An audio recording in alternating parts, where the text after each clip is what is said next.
Welcome to Start Healing with YFAC, the Yavapai Family Advocacy Center podcast. YFAC provides any and all types of support for victims of interpersonal crime in Yavapai County.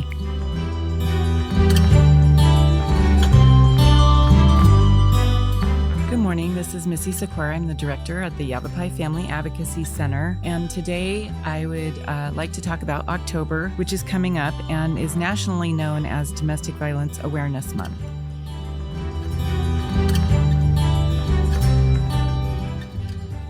Here in Yavapai County, we have great support from all of our local municipalities and communities, and typically each town council, Yavapai Board of Directors will adopt October as Domestic Violence Awareness Month and even read a proclamation at their October Town Council meeting, which will be happening here in Prescott Valley on October 10th. So if anybody's around, it would be great if you could come to that and just be there to represent the people in our community who are maybe being victimized by other people. But what I really would like to get into today a little bit is why it is so important that our communities stay aware of topics like this, even though they're really uncomfortable to talk about. And we kind of all want to pretend like they don't happen or they happen other places. Domestic violence is a very, very common crime that happens in our community. And what people don't know is that a lot of times what domestic violence looks like is not what we see in movies or on TV. It's not physical hitting, beatings, people ending up in the hospital. There's many forms of domestic violence. There's emotional domestic violence, financial domestic violence, emotional abuse, verbal abuse, controlling behaviors, isolating behaviors. And all of these kinds of things kind of build and accumulate in relationships. That's not to say that every relationship that has yelling is a domestic violent relationship. We all know that people who spend their lives together end up having arguments, not getting along. And there's a professor at ASU. His name is Dr. Neil Websdale. He heads up the Family Violence Institute, and he explains it in two ways. There's what's called situational violence in relationships, where people just have heated moments. They overreact, have short tempers, maybe kind of push each other's buttons on purpose. And those things happen, and they kind of happen on an equal basis in a relationship between partners. And when I say partners, this could be men and women. This could be same-sex couples, all socioeconomic groups, all races. There's really no kind of typical situation where this is going to happen. It's really across the board. Those situations where people have those arguments are not what we're speaking about. Some domestic violence relationships rise to the level of what we call interpersonal violence. And these can be the ones that become pretty dangerous for the person in the relationship that's being abused. When I talk about this, I'm going to refer to the victim sometimes as a she and the male sometimes as he. And that's only because statistically, the majority of our victims are women. But that is not to say that I don't 100% recognize men are victims as well. One thing that is very common is in these types of relationships is this is less about harming somebody than this is about gaining control over them. There's a cycle that happens. And in relationships that are unbalanced, there's one person who kind of holds control over the other. And that control can be suppressing for the person who's what we'll call the victim. Things like controlling when they talk to their family and friends, controlling when they're allowed to go shopping or to the grocery store, controlling what type of job they have, or even if they're allowed to have a job, limiting where they can go on their own independently and when they need to be accompanied, limiting the hours they're allowed to leave their home or come back to their home. This is presented to the victim in a way that says, I want you to do this for us. This would be best for us. But it gradually grows to the expectation by the abuser that the victim is really not allowed to do anything outside those boundaries, or there will be consequences. There could be yelling, there can be emotional repercussions, things like that. The same goes for financial control. It can start out looking like, honey, I don't want you to work because I make enough money for both of us. But then I need to watch the budget. So I can only allow you to use money when I'm with you. I can only allow you to have the bank card when I want to let you have the bank card, things like that. So again, it's less about the violent part of it and more about the control part of it. All of these things kind of play together, where in reality, what's happening is a person is becoming almost 100% dependent on the other partner for their access to outside resources, outside supports, friends and family, just connections. That can become pretty suppressive if you are the person on the receiving end of that relationship. When that victim pushes back, when she says, nope, I don't want to do this. This isn't something I'm in agreement with. I'm going to go get the job I want. That's when the situation escalates and these situations become more violent. When a person in these relationships says, I will see my family, I will see my friends, I'm not going to let you dictate what happens every minute of my day anymore, or I'm not going to let you do it even from the beginning. That abuser who has that personality, that demeanor that says, I must control this person belongs to me. That's when they become aggressive. That's when they become angry.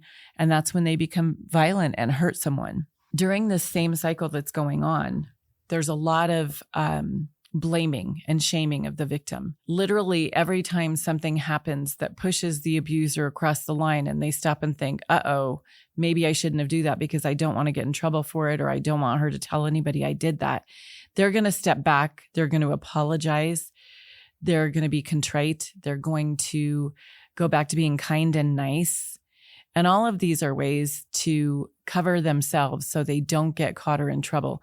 It really has nothing about truly being apologetic or sorry.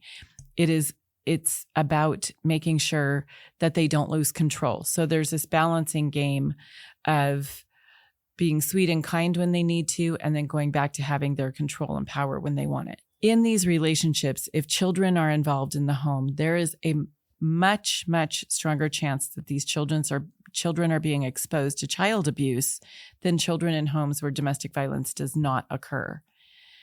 Some research shows that up to 70% of abusers who are willing to abuse their spouse or partner and also have children with that spouse or partner are willing to also abuse their children and have done so. So that really elevates that situation for kids in those relationships. It's also really unhealthy and a form of emotional abuse for children to see one parent harm another parent. So that in itself causes trauma to the child. When these situations with these victims hit a point that they are so escalated that there is not the controller feels as if they're losing control, they can become seriously violent. In Arizona, we have a form called Appraise that we developed that now has been accepted and is being used on a national level. And it is a lethality assessment that all of our law enforcement agencies here in Yavapai County use when they go out on domestic violence calls. It's a series of questions, and the top five questions are high priority. If the person in the situation answers yes to a certain amount of questions on this paper, particularly that top category, they are potentially in a relationship where they are at a higher risk of becoming seriously injured or killed in the future by their partner if they don't seek intervention. That is how serious and critical the situation is in our communities and in our country. We know that in domestic violence relationships, a person who decides they want to leave and get out of that relationship will attempt to leave 7 to 10 times before they're successful. That's the average number. Now, is there people who try the first time and get away and never look back? Absolutely. Are there people who never say a word or try to leave at all? Absolutely. This is just kind of in that middle. This is the average, and this is what We're finding out from women who eventually do leave and then report about how many times they made that attempt or tried. There's a lot of reasons around that. Some of them are emotional, some of them are threatening and criminal, but in the end, this is a serious problem that is affecting, according to the latest CDC studies, about 25% of our society. So we know that it's here. If you have friends, 1 in 4 of them probably has either been directly affected by domestic violence or has somebody they care about dearly that's been affected by domestic violence. That brings me back to this Community Awareness Month. What we can do as a community for this is we need to acknowledge that it's happening, be available to our friends, our family, our neighbors, our people at church, anybody who's seeking someone to talk to. We need to remain open. We need to remain non-judgmental. We need to continue to tell these people everything you do is your decision. We need to remember that they have been in a relationship where their power has been taken away from them. Their ability to make choices has been taken away from them.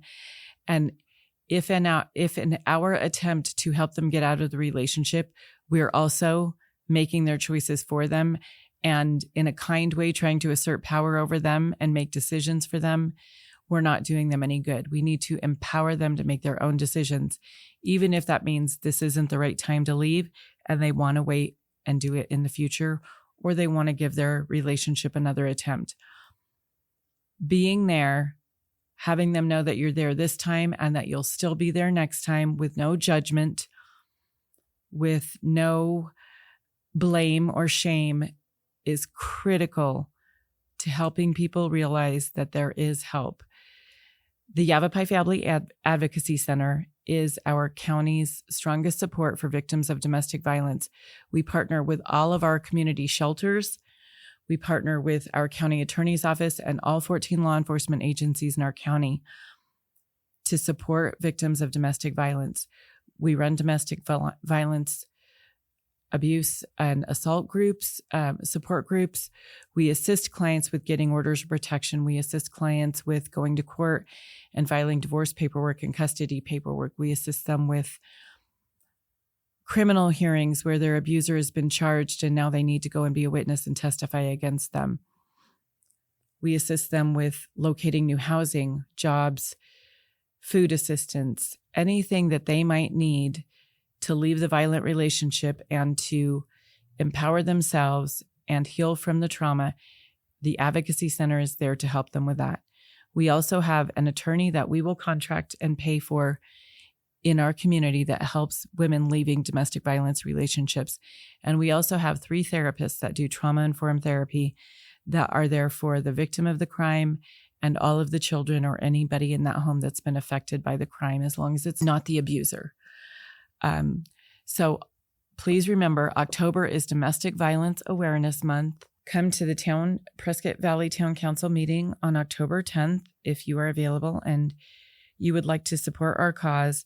And also on October 2nd, we will have our Take Back the Night event, which will be at Theater on the Greens in Prescott Valley. This is a community awareness event where we will honor domestic violence victims that have been murdered in our county in the past. We will have a survivor speaker, a person who has been a victim of domestic violence and come through that and left her relationship. And she's a very powerful speaker. We'll have an opportunity for other victims of domestic violence to speak out if they'd like to. And then we have community dignitaries who will be there to support our cause and to rally our community and our citizens around this very important topic and event. Thanks so much.